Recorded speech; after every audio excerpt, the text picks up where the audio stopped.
Well, I've got my optical stabilisation on again because every time I put one of these on YouTube, they keep asking me if I want to stabilise, and I can't understand what I'm doing wrong, but I must be doing something wrong because it's every time, so it must be very unstable.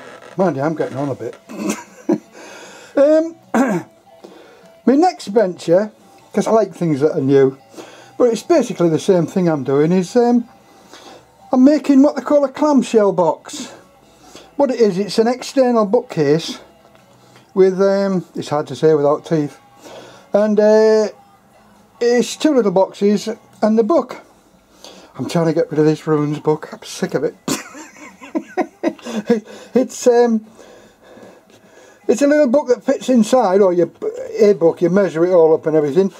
Jason Reynolds again, I'm very sorry. I'm not going to show you how to make one of these. I want to talk about something else, but it's just because I'm in the process of doing this that I'm talking about it. And what you do is you put a little book in. It's a presentation case, and you put your book in, you slide it in, and then when you close the book up, there should be a middle piece there. This closes over it, and it should form with an airtight squish, which Jason Sage Reynolds does, but I don't think mine will somehow.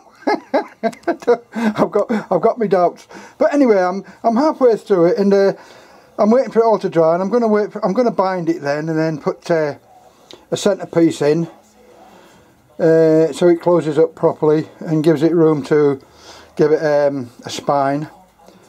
And anyway, but what I really wanted to talk about was, I was watching the internet the other day, and I nearly bypassed this thing. It only ran for about 4 minutes, and it was a guy called Mark Anderson with 2 S's, Anderson, and I don't know, he must be some kind of he must be a past relative of somebody in Sweden, because he keeps going on about these Swedish things. But he talked about this thing called a he'll laugh at me.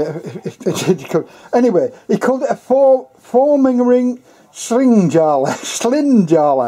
It's on the web, and it comes under that one, and I'm not surprised that many people haven't looked at it, because, I mean, what is it? And anyway, I thought, oh, it's under bookbinding, I must have a look at this.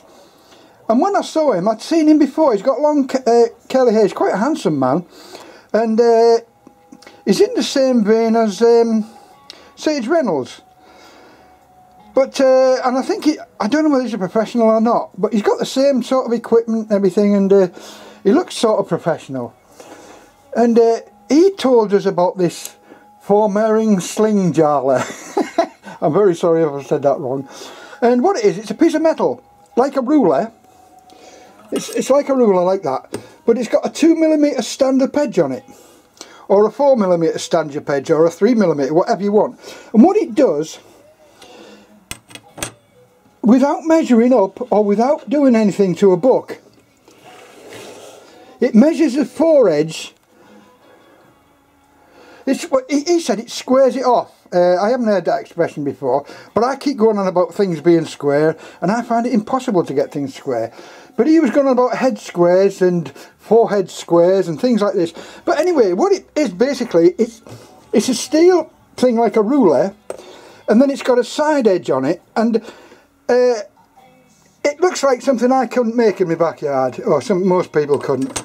But I did make one out of a piece of paper and 2 bits of card.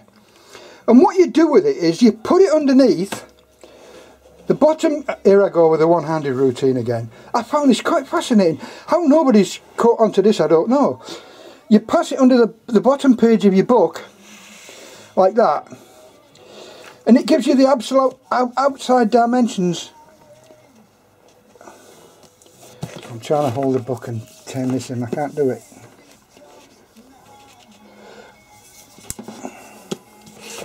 I should have done this beforehand. And you push it up to the edge, and it lines up. And then what you do is you turn it around, and you do all this before you bind the thing up, before you put the back on it.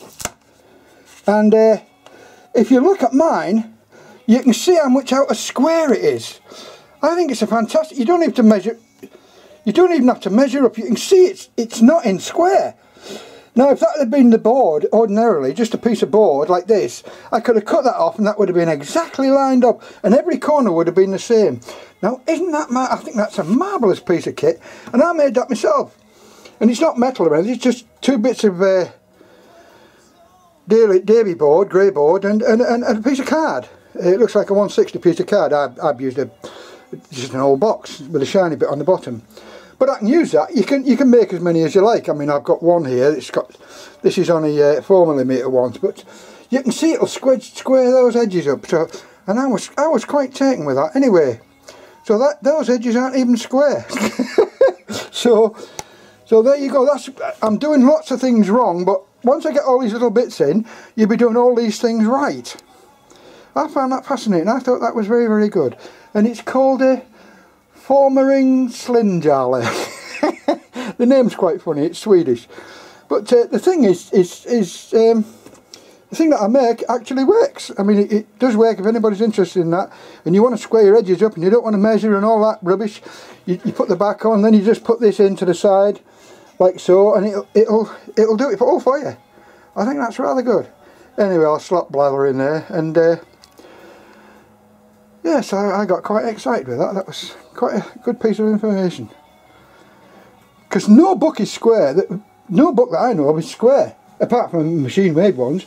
But handmade ones, it's very, very rare that they're absolutely square. And mine certainly are. And 9 times out of 10, if it's homemade, it can't be square. But if you use this, I shan't say the name again. It's getting ridiculous. But the guy pronounces it properly on the thing, on the web. If you look for Mark Anderson, he'll tell you all about it with a metal one. But it's probably worth getting 1 or 2 of these things made up. Whether you make them out, I've made mine out of card and a bit of paper, but I suppose you can get them made professionally, out of brass. That's what he said, it was made out of brass. So I'm pinching his ideas, but I don't care. If they work, and he's got it on YouTube, and it must be free if he's telling you about it, so, and he's quite happy for other people to use it. So I'm just passing it on. I think it's a wonderful thing. And that squares all the edges of your books before you bind it, before you put whatever you're putting on your book ram or your reticene or your cloth or paper or newspaper, whatever you're doing with it. And then you can cut it to shape and your book is absolutely square then. It's absolutely marvellous. Well, it's square with the book. I mean, the book doesn't have to be square, but it looks square. It looks professional. Anyway, I'll stop there and I'll see you.